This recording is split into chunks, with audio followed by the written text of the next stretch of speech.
Jamie Gittens will almost certainly leave Borussia Dortmund this summer, and it seems as though Chelsea are currently leading the race to sign the young English winger. According to The Guardian, the Stamford Bridge side are prepared to meet Dortmund's asking price of around €60 million for the young talent. And while such a signing may excite Chelsea fans, there are a few things worth bearing in mind. Since making a move to Germany, Jamie Gittens has emerged as a remarkable young talent, and at times has shown an incredible ability to create chances and score goals.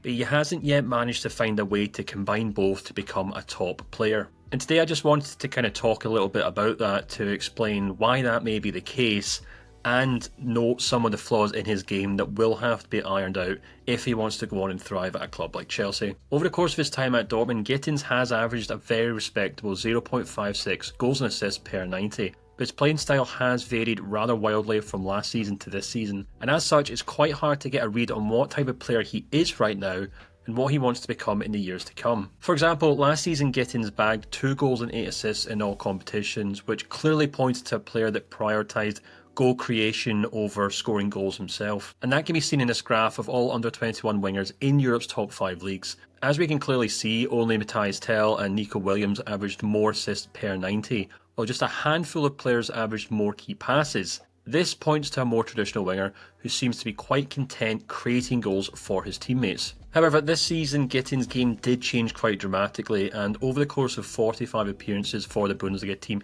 he only averaged 5 assists.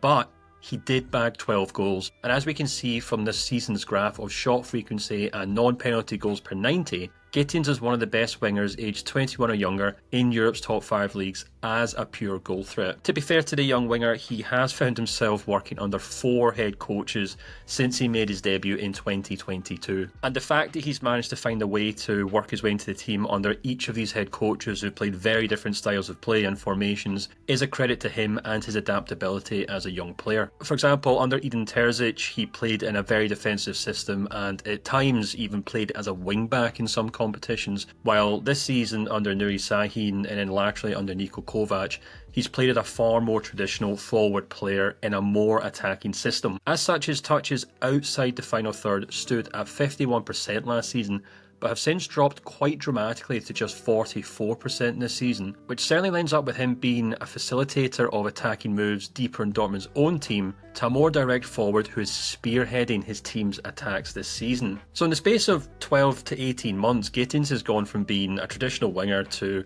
something more akin to an inside forward who's desperate to cut inside and get shots away and try to score goals on his own. And in many ways that sums up Gittens' greatest strengths and weaknesses as a player at Dortmund. He's capable of becoming a great player in either role, but has really struggled to do both at any given period of time. But it also means that Gittens will likely depart Dortmund this summer without really showcasing what he's truly capable of as a complete player. And while Chelsea may go on to develop him into an outstanding winger or a fantastic inside forward, at this moment in time it's really hard to say which position would be best suited to him in Enzo Maresca's team next season, which ultimately means this move is something of a risk for the Stamford Bridge side, but it also means they're picking up a player with a huge reservoir of potential, and it'll be interesting to see what becomes of him when he does make the move to the Premier League.